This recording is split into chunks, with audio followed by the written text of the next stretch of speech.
Hello. This is part three of the state of awareness. And basically, what I want to do is I'm going to do a recap of what I was talking about in part one and part two before I go into part three. First of all, in my first one, in my introduction, I explained the fact that this was actually a test. I was doing a test to find out exactly if the persons that are actually out there, if they're interested in learning about the black society. Okay.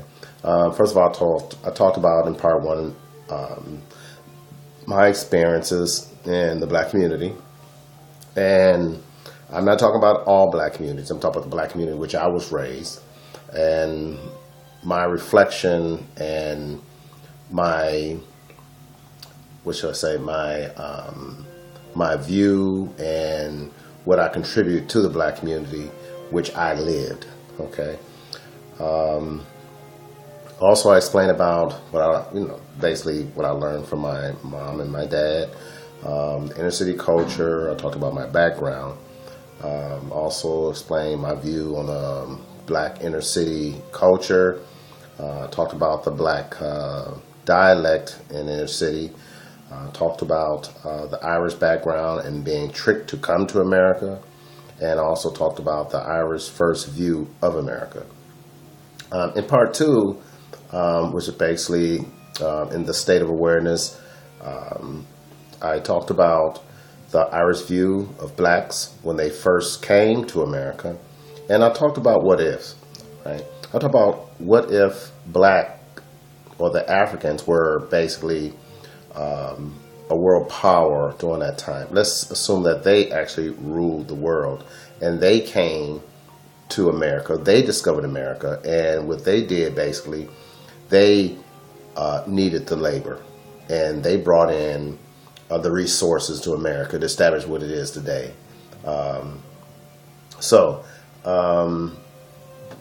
Now in part three, what I'm basically going to talk about in the state of awareness, I'm going to talk about the black community, the black man, the black woman, the black child, the educated black man, the educated black woman, and the educated black child.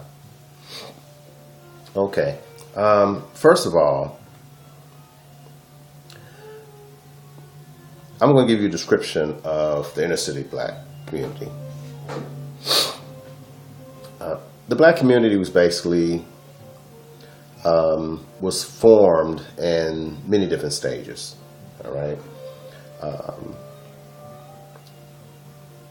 We can go back during the time of slaves and things of this like that. Okay, and we can move forward. But I just want to talk about these things that I actually pointed out before I go back into that, which I would dip and dab back and forth, and what the reason for me talking about these different sets, okay, the black man and the educated black man. First of all, I'm going to talk about the black community, okay? Now, the black community goes back to during the time of slavery, whereas that we already had that structure when we came here.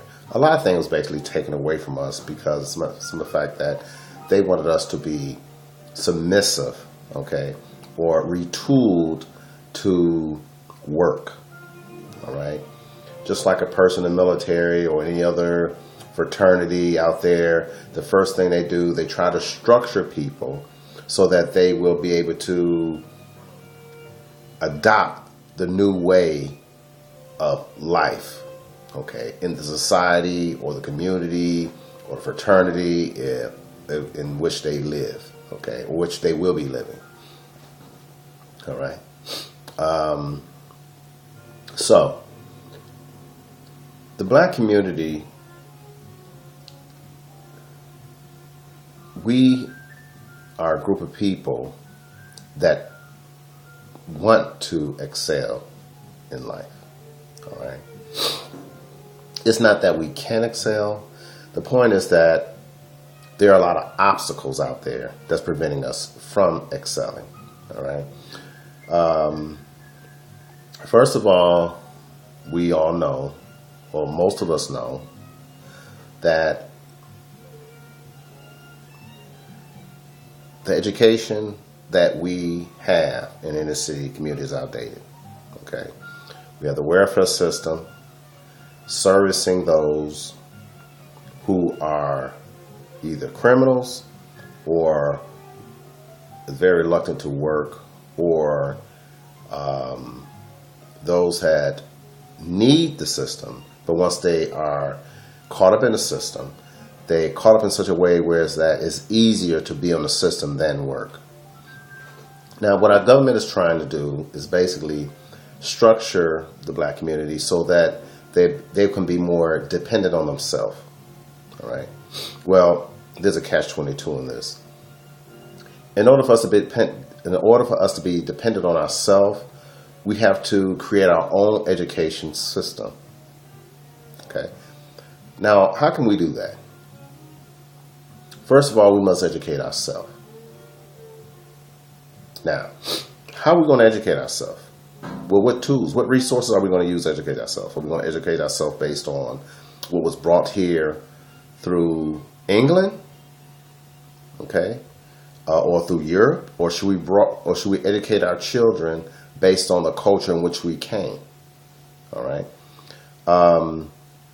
Now, we can educate ourselves based on the culture in which we came because there has been a lot of things of value that have came from these countries that this country, America, actually uses today. All right. Everything that America has basically comes from other resources in other countries. All right. So the thing is this. The black community, we really need to stick together. All right. Well, the only way that's going to happen is through the black man. Okay? The black man must be empowered. And I'm not talking about the black man that robs and steals. Okay? Eliminate that. Right? Eliminate that. Let's focus on the black man that does everything that this country or the society, the civilized society, asks of them. Okay? They brought up with good parents. Parents worked, went to school, got education, went to church or served God. Okay? Sent their kids through good schools, studied with their children. Children did not participate in gangs. They didn't involve themselves in any crime. Never did in prison. They don't drink. They don't use drugs. Let's say that we have a positive family. Okay. Let's focus on the positive families. Let's not focus on the people that aren't positive. Let's not focus on the crooks, all right? Because you have crooks in all races, all right? Let's focus on the positive people, the positive men in the black community. First of all, the black man need to be empowered. The only way he can be empowered is by the black woman actually submitting herself to him. Now I'm not meaning submission as it has come to be today, okay?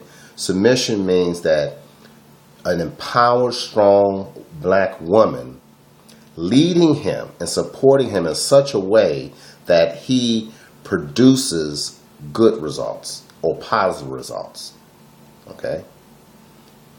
That's what I mean, okay? Submit to him.